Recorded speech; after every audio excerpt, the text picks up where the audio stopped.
ऐसा नहीं कि किताब पढ़ ली या ये वीडियो देख ली और आपको लग गया हो गया काम। इस वीडियो को आपको देखते रहना पड़ेगा, इस किताब को आपको पढ़ते रहना पड़ेगा। ये जब मैंने बुक रिव्यू की तो इस किताब को मैंने फिर कम से कम 11वीं 12वीं बार फिर पढ़ा मैंने।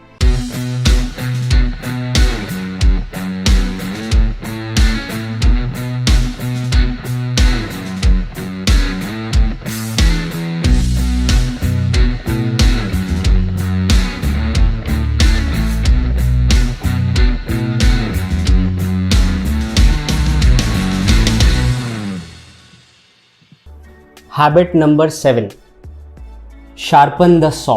मतलब शार्पन द सॉ का मतलब है अपनी जो कुल्हाड़ी है उसकी जो धार है उसे कभी भी फीका ना पड़ने दे। अभी हम एक बहुत सोशोलॉजिकल, इकोनॉमिक, बहुत बड़ी प्रॉब्लम से गुजर रहे हैं। बहुत सारे लोगों के पास से जो काम थे वो चले गए, बहुत सारे लोगों का बहुत नुकसान हो गया, जॉब चली गई, बिजनेस ठप हो गए, मार्केट भी वैसा नहीं रहा, बहुत सारे लोग हार कर थक कर बैठ गए। कुछ लोग इस दौरान भी ये फिगर आउट करने में लगे रहे कि अब हम ऐसा क्या कर सकते हैं जिससे हम इस पर्टिकुलर एडवर्सिटी में कोई अपॉर्चुनिटी ढूंढ सकें। हमें भी इस बात को समझना है, लाइफ में हर बार चीज़ें वैसी नहीं होती जैसा हम चाहते हैं, बट इसका ये मतलब नहीं है हम बैठ जाएं। हम नहीं बैठे का मतलब क्या होता है भाई? जो व्यक्ति बैठ गया और जो नहीं बैठा में अंतर क्या है? जो लगा पड़ा है वो कहीं ना कहीं अपनी स्किल्स को, अपनी काबिलियत को, अपने माइंडसेट को रिफाइन करता रहेगा, चाहे वो फिजिकल हो, चाहे वो मेंटल हो, चाहे वो सोशल हो, इमोशनल हो, स्पिरिचुअल हो। कोई भी एस्पेक्ट ऑफ लाइफ है उसमें जो आपकी कुल्हाड़ी है, यानी जो आपकी पर्सनालिटी है, जो आपका वर्क एथिक है, जो आपके कैरेक्टर ट्रेट्स हैं, जो आपकी क्वालिटीज़ हैं, जो आपकी एबिलिटीज़ हैं, ये कभी भी धीमी नहीं पड़नी चाहिए।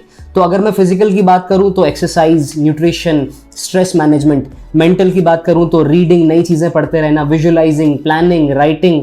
सोशल, इमोशनल की बात करूं तो सर्विस, एम्पैथी, सिनर्जी, सिक्योरिटी।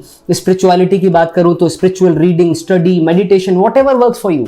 बहुत सारी चीज़ें हैं जिनमें इसमें मैं डिसएग्री भी करता हूं, पर डिसएग्री करना यहाँ पर इंपॉर्टेंट नहीं है। ये समझना है कि आप इनमें से किन बातों से एग्री करते हैं और उन बातों को करना चालू कर दीजिए।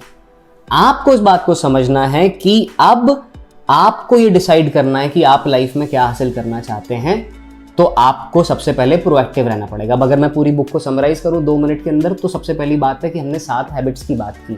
7 हैबिट्स में जो पहली हैबिट थी वो थी प्रोएक्टिव होना।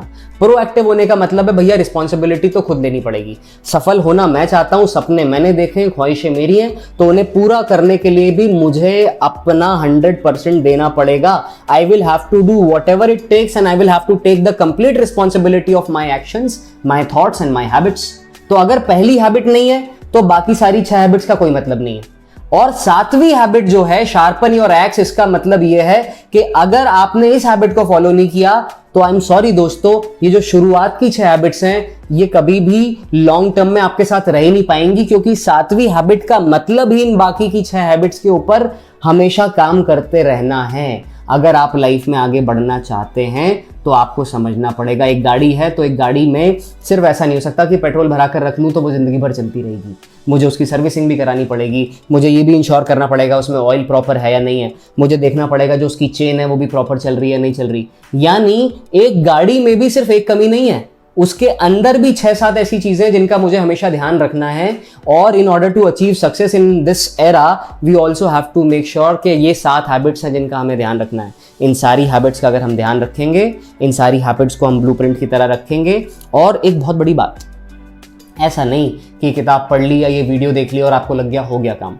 इस वीडियो को आपको देखते रहना पड़ेगा, इस किताब को आपको पढ़ते रहना पड़ेगा। ये जब मैंने बुक रिव्यू की तो इस किताब को मैंने फिर कम से कम 11वीं 12वीं बार फिर पढ़ा मैंने।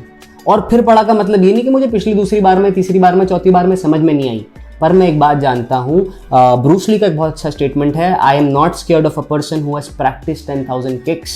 मैं एक ऐसे व्यक्ति से नहीं डरता जिसने 10,000 किक्स की प्रैक्टिस की है। मैं एक ऐसे व्यक्ति से डरता हूँ, I am scared of a person who has practised 1 kick 10,000 times. उस व्यक्ति से डर लगता है मुझे जिसने एक किक की प्रैक्टिस 10,000 बार की है। आपको भी समझना पड़ेगा, सक्सेसफुल होने के लिए वही 5, 7, 7, 10, 15 चीजें हैं, उनके अलावा और 25 चीजें, 150 चीजें, 2000 चीजें नहीं है। पर उन्हीं चीजों को बार बार बार बार आपको अपने आप से ये सवाल पूछना पड़ेगा कि क्या मैं उसको रोज कर रहा हूं।